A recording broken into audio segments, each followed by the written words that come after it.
Imagine if every child born today, tomorrow, the next day, and the next had enough love and food and safety and stimulation. Today, tomorrow, the next day, and the next.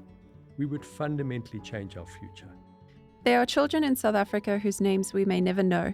Children whose first cries were heard in overcrowded clinics. Children whose mothers walked kilometers for parental care. Children whose illness could have been prevented, whose development could have been protected, and whose futures may have already been shaped before they could even speak. And yet, these children are not invisible. They are simply too often unseen. Because in South Africa, where inequality often determines opportunity, the earliest years of a child's life can be the difference between surviving and truly thriving. The good news is people are responding. Government is increasingly recognizing the urgency of early childhood development across South Africa. The Department of Basic Education's 2030 strategy for early childhood development aims to expand universal access to quality ECD services, strengthen practitioner training, and improve collaboration across departments. Government has committed nearly 10 billion rand of extra funds over the next 3 years to bring hundreds of thousands more children into early learning programs. But the government cannot do it alone. Civil society has become one of the most powerful forces in closing the gap. Across the country, community healthcare workers, grassroots organizations, and local caregivers are bringing healthcare directly into homes and neighborhoods, proving that when care moves into communities, everything changes. This is our voice, our future, powered by Breadline Africa. I'm your host, Rachel Kolisi, speaker, author, philanthropist, and passionate advocate for dignity and opportunity. Guiding this important conversation alongside is David Harrison, CEO of DG Murray Trust, whose life's work has focused on giving every child the best possible start. David, welcome, and thank you so much for being here. I feel incredibly honored, actually, to be having this conversation with you, and even more so that I'm in charge of asking the questions, because there's so much I want to know about your life, your work, what got you into it, how, what, where, why. And so maybe that's a good place to start, is just a little bit of background for anybody who might be listening that hasn't had an introduction or doesn't know about your work, how you got involved in what you're doing now. And good place to start. Bit of background. Thanks, Rachel. It's really lovely to be here and to meet you. I had a very different upbringing. My parents were community activists down the southern KwaZulu-Natal coast. When they went there, they went into rural areas, and the first thing they saw were children with bloated bellies and orange hair, and some children who were very, very thin. And they went to sites where children were just running around and had no opportunity to go to early learning programs, and where children could only go up to, at that stage, standard 8. They couldn't actually finish matric because there was no school. And my parents said, this is just not on. This is unjust. It's not what we are willing to take as South Africans. And so they set about changing that. They established a non-government organization called Ziphakamisa, Lift Yourself Up. And so I grew up in an environment where everybody was action-focused. Everybody was focused on just making sure that children could thrive in an environment where social justice was absolutely at the fore. So that led me into medicine. I realized in medicine that I didn't want to be wearing a white coat and a stethoscope. I actually wanted to be in community, and ended up doing public policy because I saw that it was great to work at an individual level, but if you could work at a national level, you could make a big difference as well. I was so fortunate. I was very much involved in setting up the new health services in 1994. And then I was invited to set up the first national HIV prevention program for young people called Love Life. And I ran that for a decade.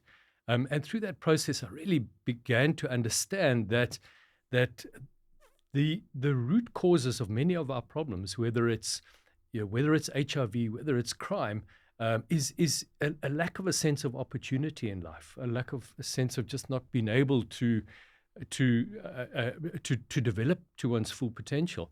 And so I wanted to be in a place that was really about building a sense of real and imminent possibility in the lives of young people, which is why I'm at the DG Murray Trust.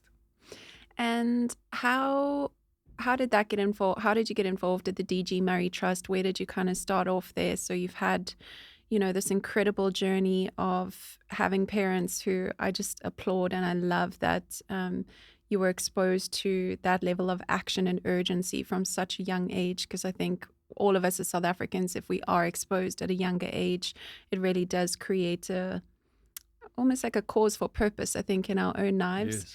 And then going into healthcare, and I mean, all of these phenomenal things that you've done and achieved and founded, I think, is incredible. And there's such a legacy, I think, just in that on its own. And then moving into DG Murray Trust, how did that come about? Yes, so I applied when the CEO of the DG Murray Trust became available. When I went there, it was a very traditional philanthropy. You're literally waiting for the applications to come in the post. And I remember the first thing I said to the trustees was I showed them a slide of how much money is spent just by the Department of Social Development and how much money DG Murray Trust had. And we had a tiny little sliver, a thin little line at the bottom of the graph. And I said to them, but what are we doing? How are we making a difference? We've got to look at this differently. We can't simply be a grant maker. We've got to really be putting ourselves in South Africa as a public innovator, as a driver of change, and being very, very clear of what we want to achieve. And so that's how we sort of developed what we call the 10 opportunities for South Africa to escape the inequality trap. And it starts with building an innovative and inclusive society. It starts with understanding that the deep inequalities in South Africa have to change. But then it's about enabling children and young people to slowly grow and develop and be scaffolded and supported over time. And so from nutrition to early learning to good schooling to connection to opportunity when they start to leave school, we've got to get that whole pathway in place. And so that's really how DGMT, which is the DG Murray Trust, we call it DGMT. How Sounds much cooler. Yeah, exactly. Thanks. Yeah. So that's really how it's changed from a positioning as a philanthropist to a public innovator that's not scared to take on government if necessary. We will litigate. We'll go to court if we think that children are being hurt, and we have a constitutional court case at the moment related to heavy drinking, but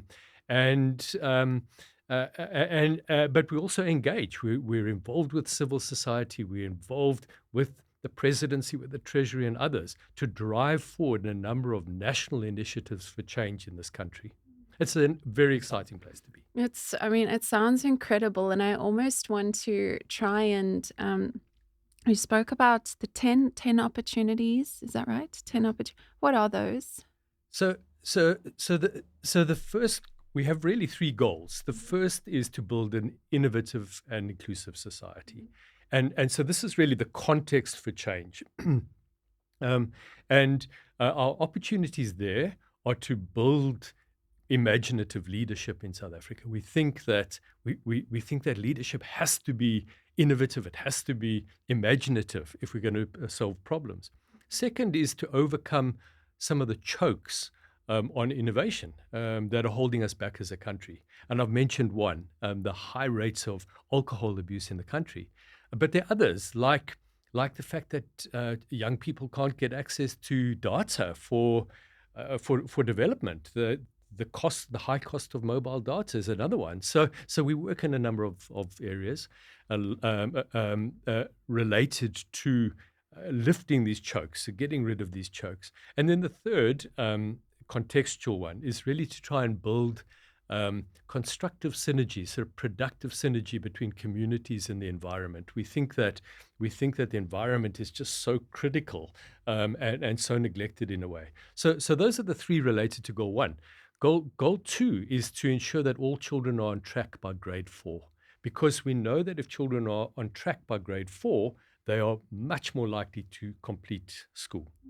And there our opportunities are firstly to make sure that every child has got access to early childhood development, to eliminate nutritional stunting, and I'm sure we'll come back to that just now. Third, make sure that all children are ready to read and do maths by the time they go to school. So not doing reading and maths, but ready to read. The foundations are built. And lastly, and this is one that probably doesn't feature on many development agendas, is to build simple, loving connections for young children. Softer, but so absolutely critical. And then our last goal is to put all young people on pathways to productivity. And here we have three main areas of focus. Firstly, to try and accelerate learning for children that are dropping out of school, keep them back in the system. Secondly, to connect young people to opportunities, because dislocatedness, sense of marginalization is a major driver of despair. And then lastly, to ensure that those young people who are in institutions of learning, at TVET colleges, for example, can hold on, can keep their grip on opportunity. They don't lose out, they don't drop out, because that's a major inefficiency in society. So that's the gamut of our work, very broad, long-term. We understand the need for change over generations, not just tomorrow, but we've got to keep the pot stirring in all of those areas, in the belief that some will boil faster than the others, and we've got to be ready when it starts to boil. I almost want to say, is that all? Is that all? But I have so many questions just on that. But one, I think just from a more of on a personal level, my kids are constantly coming back and saying, I don't understand why we have to go to school. Like, why do we have to stay in the system? Why can't we just be doing this or that? Or, we don't enjoy it. Why do we have to be in this? Why do you, from your experience and your work, why do you believe that it is important that children are in a school system? Well, I personally, I think the school system is not well suited to children. And I think that we do our children a disservice by putting them into classes behind desks and where they're expected to listen to somebody telling them what to do all day. I think it's wrong. Interesting. And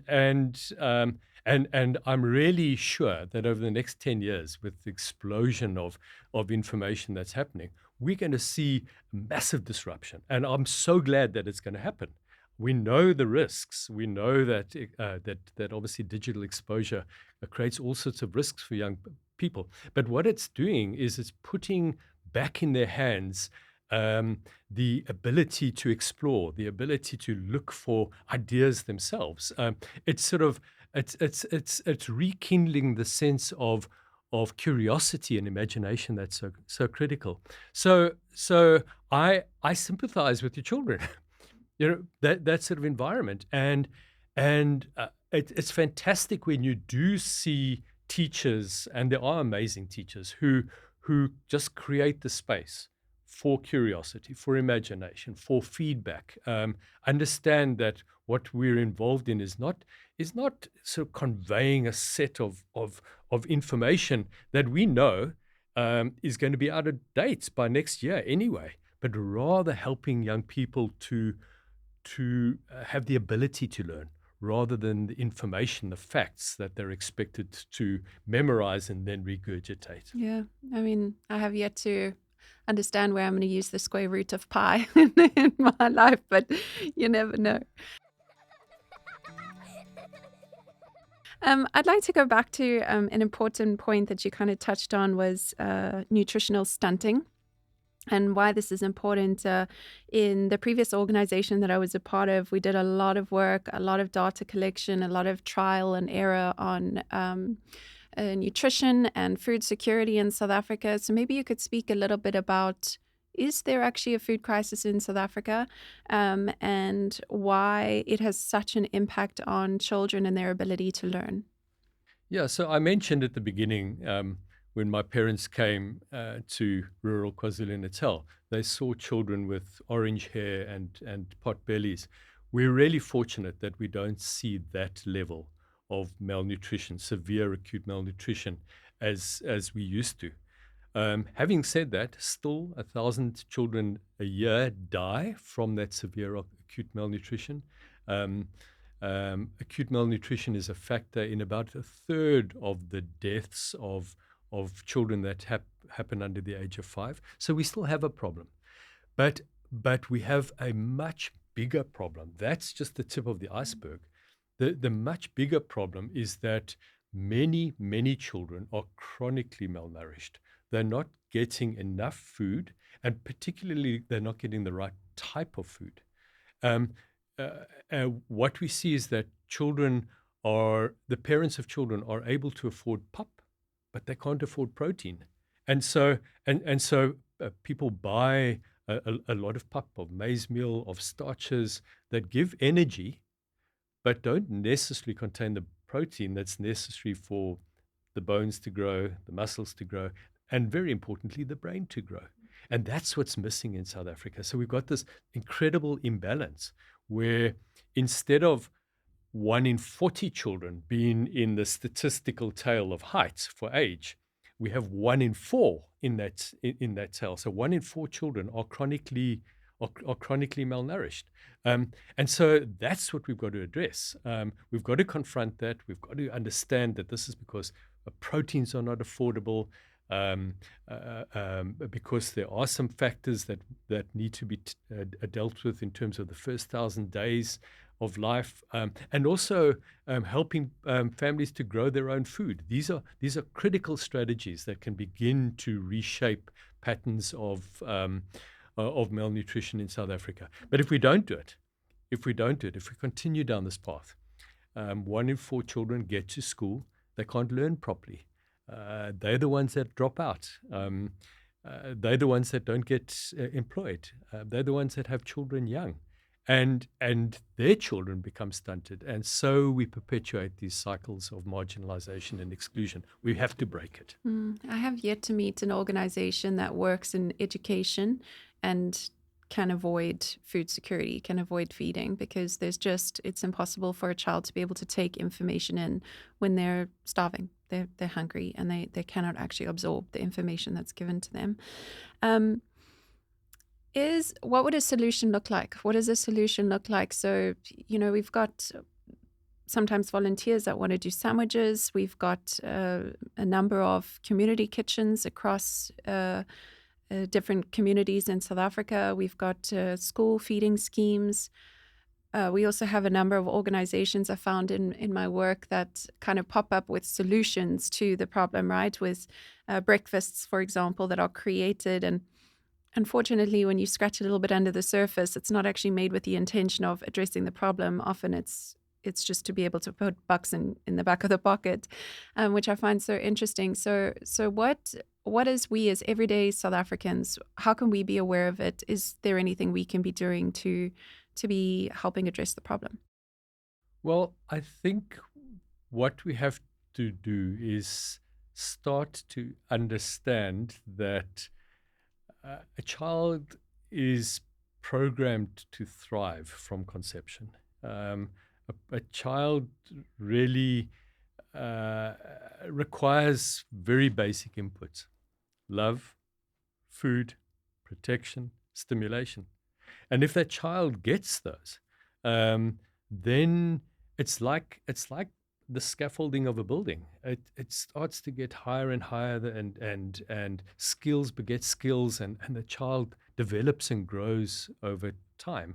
And so pregnancy is so absolutely critically important. The first 9 months of a child's life, and then obviously into the first 2 years of life, that's the type of scaffolding that's required. And if we miss out, if we don't get it right, it becomes like a set of dominoes, where where children, for example, get exposed to high rates of alcohol during pregnancy, and then they're not getting enough food, and then their moms don't go to the clinic early enough, and so you get these. You get sort of like this domino effect that just creates this vicious cycle. That's what we've got to break.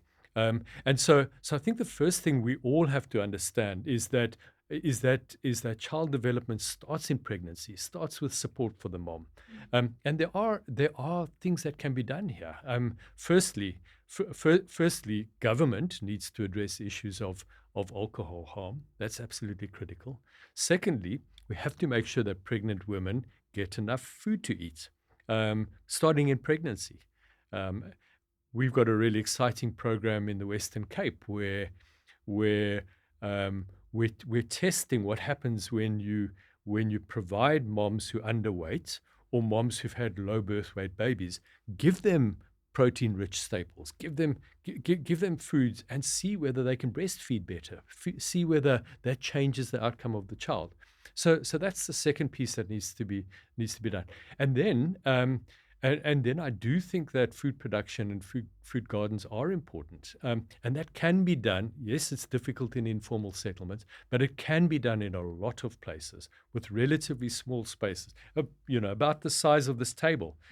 Can if the right foods are grown, can in fact supplement and support certainly the micronutrients that a child needs, even if not all of the proteins that they need. So they're very practical things that can be done. But there's something else, and this is a softer issue, Rachel. But what we've seen, and the programs like Pilani Nutrition Program in Kailicha have shown it, and that is the power of companionship of a mom during pregnancy, standing by the mom, just helping that mom deal with the stresses of life. Because if a mom is stressed, her baby can't grow well in the womb. And so what Pilani has been able to show is that having community health workers coming, spending time with the moms, they're called mentor moms, just being with the moms, helping them, and yes, teaching them around breastfeeding and good nutrition and all the rest of it, and then being there when the baby's born, watching that the baby's grown. That type of support is very powerful, and it's been shown to dramatically improve the outcomes, the nutritional outcomes of the children in Kailicha. So not everything is about food. Food is important, but this just being there for a child. Anne Maston is a child psychologist, and she calls it the ordinary magic that can change a child's life. Just this connection with a mom, just somebody standing next to the mom, helping, being there for the child, has been shown scientifically to make a big difference. Yeah, I've been listening to so many podcasts about parenting and stuff just for my own journey, and it was an interesting statistic that came up just about how a child needs one present adult who's completely invested in their life in order to actually thrive and be, completely and emotionally supported and intact and holistic as an adult. I'm interested with the journey with the moms. Are you finding a lot of abuse happening with the moms as well that has to be kind of addressed? Yes, I mean we have a major problem of gender-based violence in South Africa, and and the community health workers find that. They go into the homes and they find moms who are incredibly stressed. They're trying to find work every day. They can't. They struggle. So they have economic stresses, and then on top of that, they often have abusive partners. And so it's a very, very difficult environment for mothers. And as I say, I mean, physiologically, that affects their ability to look after their children, both when their children are in the womb and beyond that. And that's tough, and that's why. And you've heard me mention now about 5 times issues around alcohol in South Africa. I believe it's one of the big issues that nobody wants to tackle.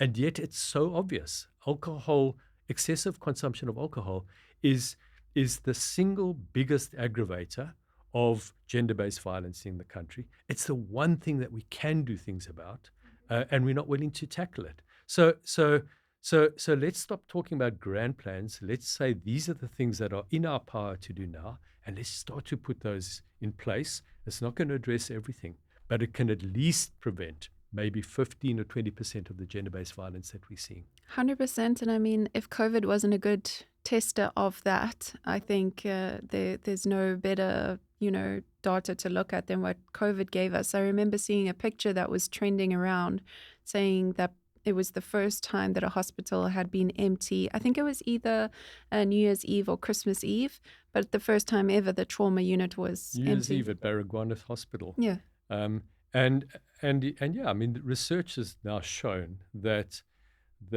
over the periods in which there was an alcohol ban, the number of femicides, murders of women, declined by 50%. Oh, it halved. goosebumps. Right. It halved over that time. It's evident that needs to be done.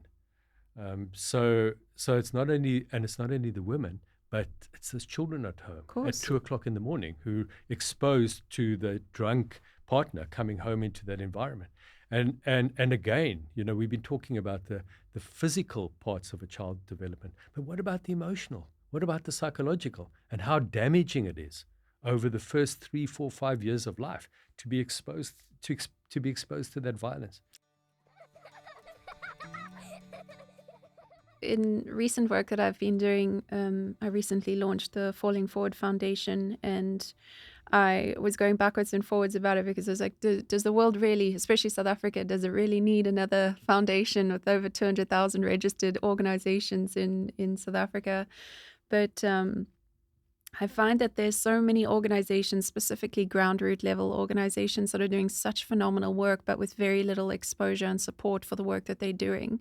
And I know that I've been privileged enough to kind of grow a platform that does give exposure to, multiple people and really highlight the work, the phenomenal work that's happening by so many organizations. And so that's what I'm going to be using the Falling Forward Foundation going forward. But I've been working with an organization called the Impilo Project, and they've been addressing a lot of healthcare work in South Africa, and so lack of healthcare access in South Africa. And so they've been training community healthcare leaders that essentially can do a basic triage and health checks, and partnered with a clinic so that those people then go front of the line when they get to the clinic, because they've got some kind of a recommendation to go ahead. But it has been just the stories and the situations that we're hearing about from young people especially is atrocious. And I recently came across this horrific case of an 8-year-old little girl who's being sexually abused in the foster care that she's been in, and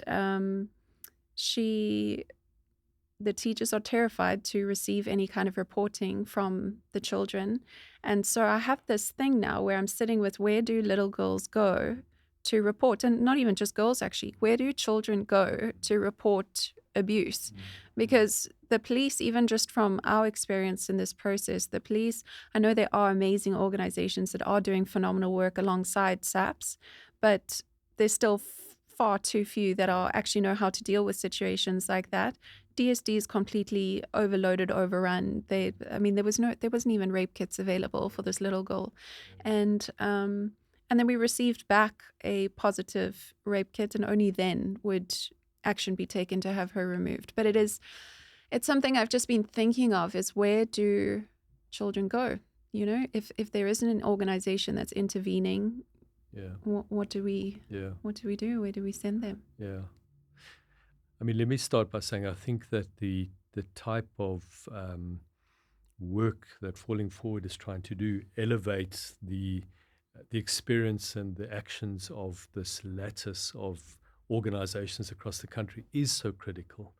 The narrative is in South Africa often is is so negative. It's like everything is falling down. But what's not heard and what's not profiled enough is the fact that there is this incredible social fabric of local organizations that are providing a huge amount of support.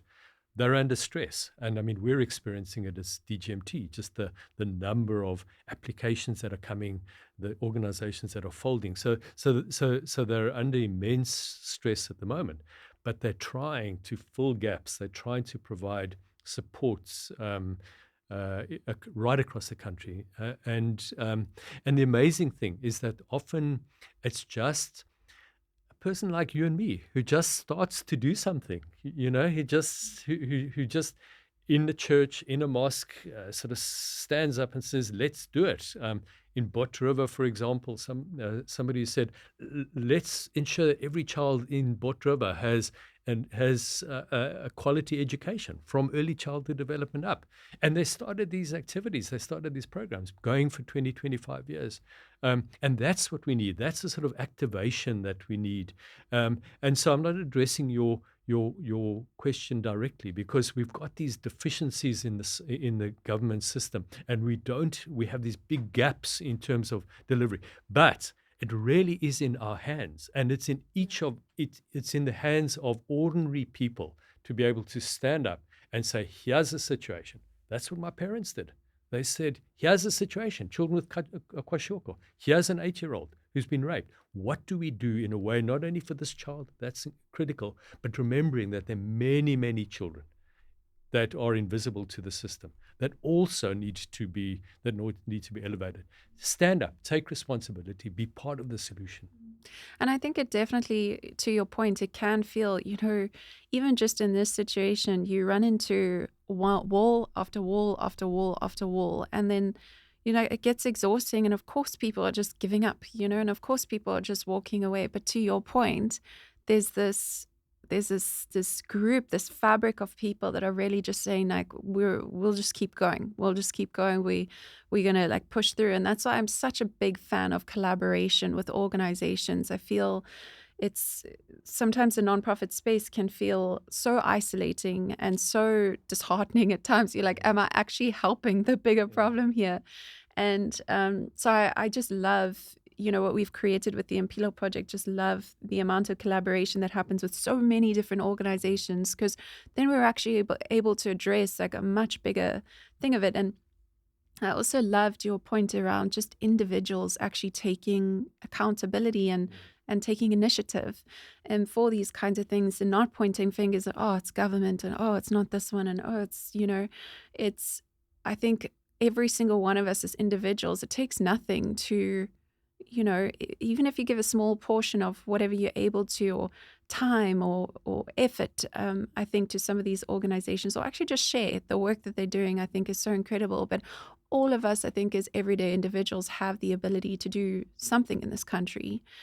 I wanted to ask, and I'm going way off, but anyway, I wanted to ask your thoughts. I've had this dream about a platform, and I know DSD tried to create something, and I think recently have relaunched something, but I feel, when you're working in a specific community, you have your goals and objectives that you are fulfilling as an organization, but you often run into, let's say, situations that you don't necessarily deal with directly, but there might be another organization that is actually working in that same community and that exact issue. For an example, let's say we're working in food security and we run into an issue, and we want to do a community kitchen with Breadline Africa, and we run into an issue of an SMME, coming in and saying like, oh, we want our cut here of this thing. And are there, have you ever thought about a platform, and do you actually even know of a platform that exists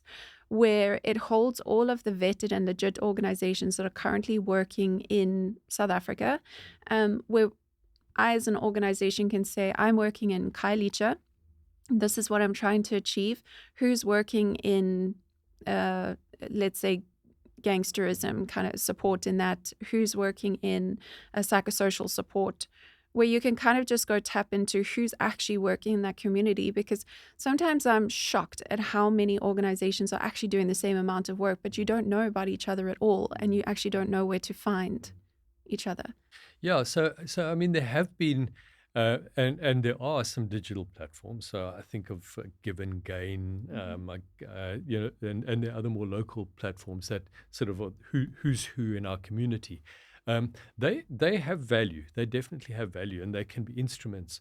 But what requires them to work is a broader mobilization of leadership in that community, and that's often missing. I think you're right. I mean, I think that civil society organizations are not angels. They have the same personality complexes. They have the same issues around competitiveness and all the rest of it, and it is aggravated by the challenges of funding. I get it, but we've got to move away now from this idea of I'm in this organization, I'm in that organization too. Let's just say that all of the organizations in this area said our commitment is to change the trajectory of the next 1,000 children born in this community over the next 20 years.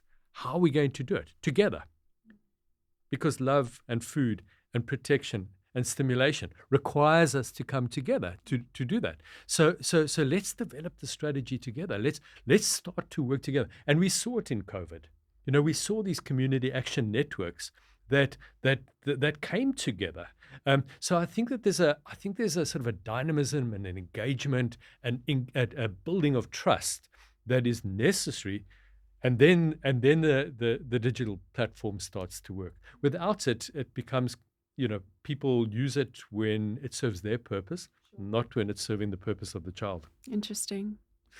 And I want to go back to the conversation around like the first 1,000 days. Why is that so pivotal and important for a child? The first 1,000 days, I've heard about it, I've read about it, I understand, but how does that impact the first 1,000 days of a person's life? How does that impact their ability to kind of thrive as an adult later on in life? So isn't it amazing when conception happens, the DNA of the sperm and the DNA of the egg come together. Miracle. And this just triggers this incredible process of development. But it's like starts as one cell. And by the time the fetus, the embryo, is 1 month old, it's only the size of a grain of rice. That's how tiny it is. But inside of that grain of rice is just this incredible process of responding to hormones, responding to, just incredibly sensitive to what's coming through the mother's blood into that embryo. All of those pieces that are providing support and nurturing that then allow this genetic process to unfold and for the child to develop. And it's an incredibly incremental process every single day, but highly specialized and highly sensitive to any intervention.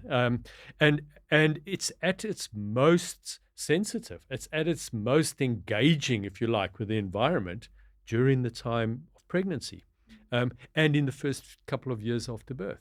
So what we don't realize is that this process of neural development that then becomes the brain, the stimulation that is happening both in pregnancy and just after birth, is priming the child for the rest of the child's life.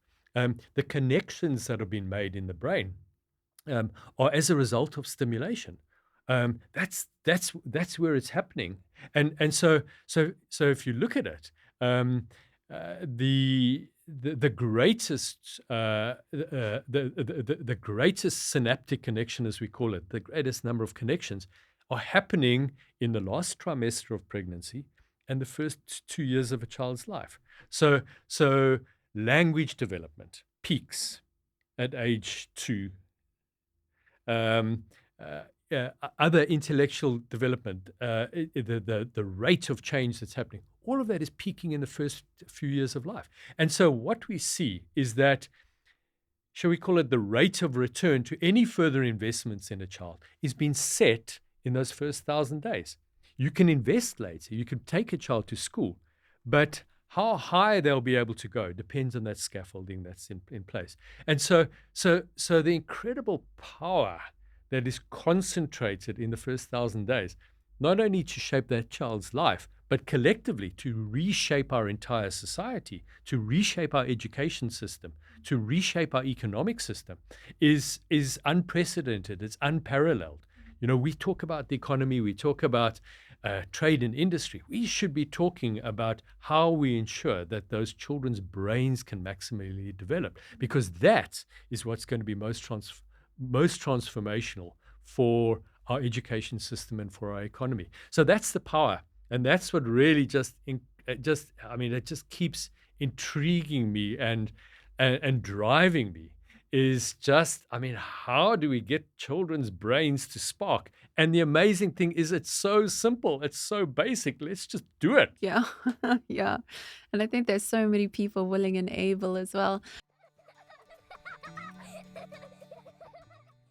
Does it get exhausting seeing decisions being made that, are in contradiction to what is trying to be portrayed? And I must say, the fact that we as a public are not always privy to a lot of these decisions being made, and, the DG Murray Trust then, of course, keeps their eye on all of these things, but then you have to spend your time, your resources to go and address this. Do you not just ever think like, how do we get here in the first place? Like, where are decisions being made that are landing us having to go to court and having to deal with this in the first place?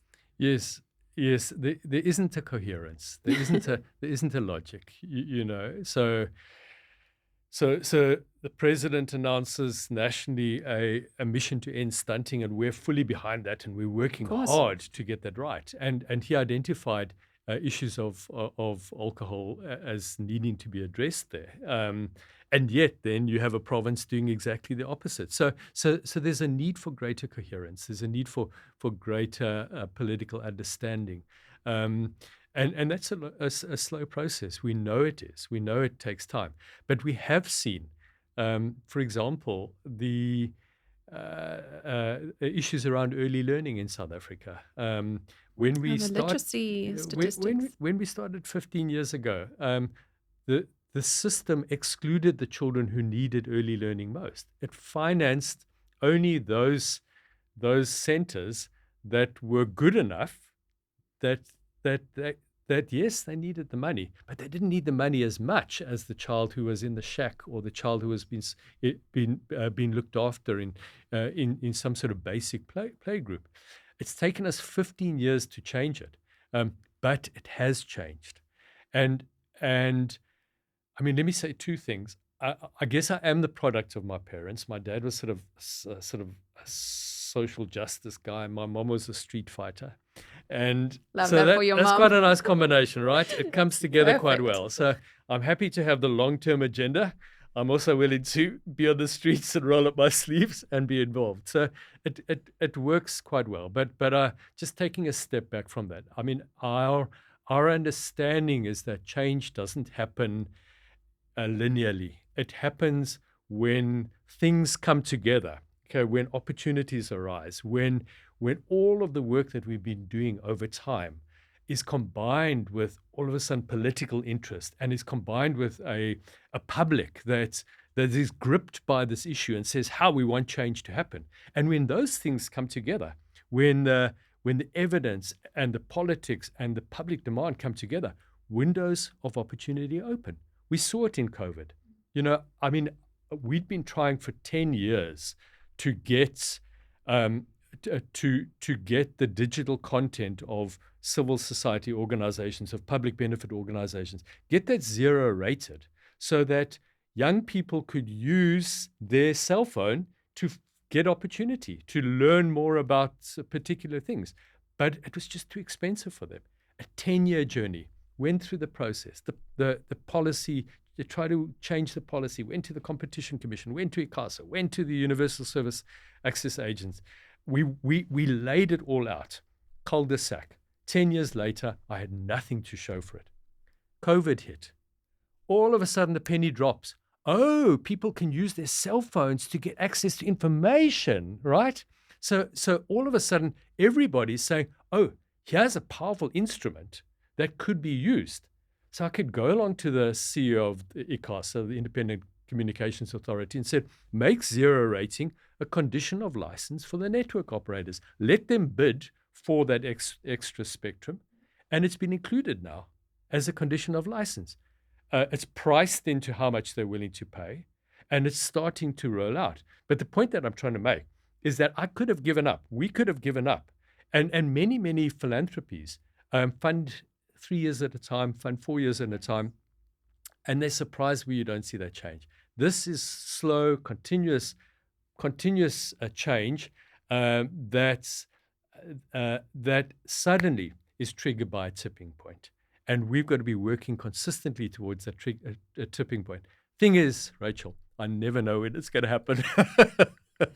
And in your lifetime, maybe not. Maybe a lot of the work you're going to see happen later on. Who knows? But I think just the fact that, I mean, I also want to understand that process. How do you take lists? How do you decide?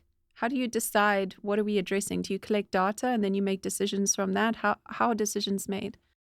In two ways. The one is because we support a network of civil society organizations across the country, we we really use them as sort of the finger on the pulse of what's happening in communities. So again, sort of a rootedness in the reality on the ground, and that's what gives us legitimacy. I mean, we got some money. I said it's a small amount of money compared to the need. But what gives us the legitimacy to be able to engage with government at a high level is this experience that is shared with us by so many organizations. And then, yes, we certainly do a lot of policy analysis, learning from international experience, understanding what's happening locally, and try and bring that together in a way that says, these are the things that are going to make the most change. We can't do everything at once, but these are the things that we believe that if we get it right, it's going to be a breakthrough strategy for children in the country. Maybe, David, in closing, you could share a little bit about your vision, the DG Murray Trust's vision for South Africa. What does a rainbow nation actually look like? And yeah, maybe you could just share that in closing. Well, let me start with our imagination and the way that we word it. Imagine if every child born today, tomorrow, the next day, and the next had enough love and food and safety and stimulation. Today, tomorrow, the next day, and the next. We would fundamentally change our future. And that's what we have to do. We've got to remember that there are 3,300 children being born today in South Africa. What is their future going to look like? I've spoken about the basic inputs that need to be put in place. But then I think you're also alluding to something broader. And we're at a time in South Africa where we're faced by incredible challenges, where the anger and the fear of being dislocated, of being marginalized, that so many South Africans face, is being externalized, is now being transferred as blame onto foreign people in South Africa. And these are the dimensions of inequality in South Africa that are difficult to deal with. I've tried a couple of times to talk about the softer elements that we have to confront in this country, and that's about the way in which we talk. It's about the way in which we engage, whether we are inclusive or whether we see ourselves as us and them. And I am concerned, deeply concerned, that some of the sort of spirit of reconciliation has evaporated, and that it's got to be rejuvenated, and it's got to be heard again. And you spoke about falling forward and giving a platform for people to do that. There are hundreds of young leaders across the country who are just epitomizing the type of society that we want.